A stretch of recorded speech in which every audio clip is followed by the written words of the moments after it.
আসসালামু আলাইকুম প্রিয় দর্শক। আমরা মোবাইল কেনার পর থেকে এখন পর্যন্ত যতদিন আমরা মোবাইল ইউজ করছি ততদিন আমরা যতগুলো অ্যাপস আমরা প্লে স্টোর থেকে ডাউনলোড করছি এবং ইউজ করার পর আবার ডিলিট করে দিছি, সম্পূর্ণ অ্যাপসগুলো মানে যতগুলো অ্যাপস আপনারা ব্যবহার করছেন এবং ডিলিট করছেন সবগুলো অ্যাপস আপনারা জাস্ট একটি উপায়ের মাধ্যমে খুব সহজেই সবগুলো অ্যাপস আবার দেখতে পারবেন। আপনারা কতগুলো অ্যাপস ব্যবহার করছেন এবং ডিলিট করছেন সবগুলো অ্যাপস কিন্তু আপনি বের করতে পারবেন খুব সহজেই। তো এই অ্যাপসগুলো ওখানে জড়ো হয়ে থাকলেও কিন্তু আপনাদের ফোনেরও সমস্যা হয়, আমাদের ফোনেরও অনেকগুলো সমস্যা হতে পারে। যেমন আমাদের ফোনে চার্জ খুব কম টিকে এবং আমাদের ফোনটা অনেক স্লো কাজ করে, এগুলো অ্যাপস ওখানে জড়ো হয়ে থাকার জন্য এরকম সমস্যা হতে পারে। তো আপনারা ওখান থেকে খুঁজে বের করবেন, খুঁজে বের করার পর ওখান থেকে আপনার যেগুলো কাজে লাগবে সেগুলো ডিলিট করে দিবেন। আর ওখান থেকে আপনারা আরো একটা কাজ করতে পারবেন, সেটা হচ্ছে আপনার আগে যে অ্যাপসগুলো ব্যবহার করছেন এখন হয়তো আপনাদের সেই অ্যাপসগুলো প্রয়োজন কিন্তু নাম মনে নেই, তো সেই অ্যাপসগুলো আপনারা ওখান থেকে খুব সহজে খুঁজে নিতে পারবেন এবং ওখান থেকে আবার নতুন করে ইনস্টল করে আবার ব্যবহার করতে পারবেন। তো প্রিয় দর্শক, চলুন আমি আপনাদেরকে দেখিয়ে দিই আপনারা কিভাবে ওই অ্যাপসগুলো খুঁজে বের করবেন। মূল ভিডিও শুরু করার আগে আপনাদের কাছে একটাই রিকোয়েস্ট, আপনারা যদি আমাদের চ্যানেলে নতুন দর্শক হয়ে থাকেন তাহলে অবশ্যই আমাদের চ্যানেলটি সাবস্ক্রাইব করবেন এবং ডান পাশে থাকা বেল নোটিফিকেশনটি অন করে দিয়ে অলে প্রেস করে দিবেন। আর এই ভিডিওটি ভালো লাগে থাকলে লাইক কমেন্ট করতে ভুলবেন না। তো চলুন সময় নষ্ট না করে মূল ভিডিওটি শুরু করি। দেখতে পাচ্ছেন আমি চলে আসছি আমার মোবাইলের স্ক্রিনে। তো আপনারা এতদিন যেগুলো অ্যাপস প্লে স্টোর থেকে ডাউনলোড করছিলেন এবং ডাউনলোড করে ব্যবহার করার পর ডিলিট করছেন, সেই অ্যাপসগুলো বের করার জন্য আপনারা সরাসরি চলে যাবেন গুগল প্লে স্টোরে। গুগল প্লে স্টোরে আসার পরে আপনারা মোবাইল কেনার শুরু থেকে যে জিমেইলটা আপনারা ইউজ করেছেন গুগল প্লে স্টোরে বা আপনাদের জিমেইল হিসেবে, সেই জিমেইলটা এখানে লগ ইন করে নেবেন। তো জিমেইল কীভাবে লগ ইন করবেন আমি আপনাদেরকে দেখিয়ে দিচ্ছি। এই যে এখানে দেখতে পাচ্ছেন একটা জিমেইলের লোগো, এখানে যদি আপনার জিমেইলের প্রোফাইল ছবি যদি আপনাদের নিজের ছবি দেওয়া থাকে তাহলে এখানে ছবি শো করবে, আর যদি ছবি না দেওয়া থাকে তাহলে এরকম কোনো একটা নাম শো করবে। তো এখানে আপনারা ক্লিক করবেন।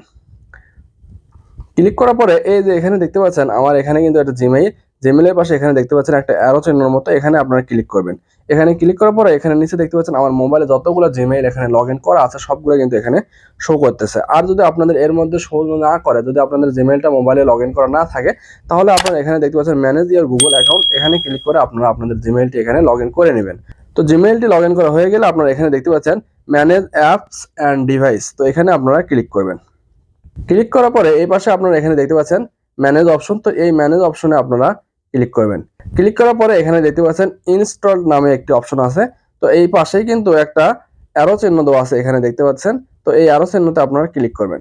ক্লিক করার পরে নিচে এখানে দেখতে পাচ্ছেন ইনস্টলড অ্যান্ড নট ইনস্টলড লেখা আছে, তো আপনারা এই নট ইনস্টলডের উপরে ক্লিক করবেন। ক্লিক করার পরে এখানে দেখতে পাচ্ছেন এইগুলো অ্যাপস কিন্তু আমার মোবাইলে নাই, কিন্তু আমি এইগুলো অ্যাপস একসময় ইউজ করছি, ইউজ করার পর আবার ডিলিট করে দিছি। তো সবগুলো অ্যাপস কিন্তু এখানে জমা হয়ে আছে। তো আপনারা চাইলে এখান থেকে এই যে পাশে দেখতে পাচ্ছেন যে খালি ঘরগুলো আছে, এখানে ক্লিক করে আপনারা অ্যাপসগুলো ডিলিট করে দিতে পারবেন। এইভাবে ক্লিক করে আপনারা উপরে এখানে দেখতে পাচ্ছেন ডিলিট অপশন আছে, এখান থেকে আপনারা ডিলিট করে দিতে পারবেন। আবার এই যে এই পাশে দেখতে পাচ্ছেন একটা ডাউনলোড অপশন আছে, এখান থেকে আপনারা পুনরায় আবার ডাউনলোড করে আবার ব্যবহার করতে পারবেন। তো প্রিয় দর্শক, আমি আপনাদেরকে সাজেস্ট করবো যে আপনারা এখান থেকে যেগুলো আপনাদের কাজে লাগবে না সেই অ্যাপসগুলো আপনারা এখান থেকে ডিলিট করে দিবেন, তাহলে আপনাদের ফোনটা অনেক ফ্রি হবে এবং ব্যাটারি হেলথও অনেক বেশি চলবে।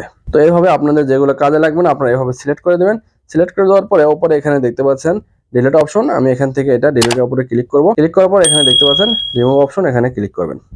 করার পরে এখান থেকে দেখতে পাচ্ছেন 23 অ্যাপস রিমুভেড নিচে লেখা আসছে, তো আমি 23টা অ্যাপস মাত্র রিমুভ করে ফেলছি, আরও অনেকগুলো আছে, এগুলো আমি পরে করে দেবো। এখানে এখন করলে ভিডিওটি লম্বা হয়ে যাবে, তো সেই ক্ষেত্রে আমি আর এখন করলাম না। তো প্রিয় দর্শক, এই ছিল আজকে ছোট্ট একটা ভিডিওটির মাধ্যমে আমরা অনেক গুরুত্বপূর্ণ এবং খুব সুন্দর একটা কাজ দেখানোর চেষ্টা করলাম।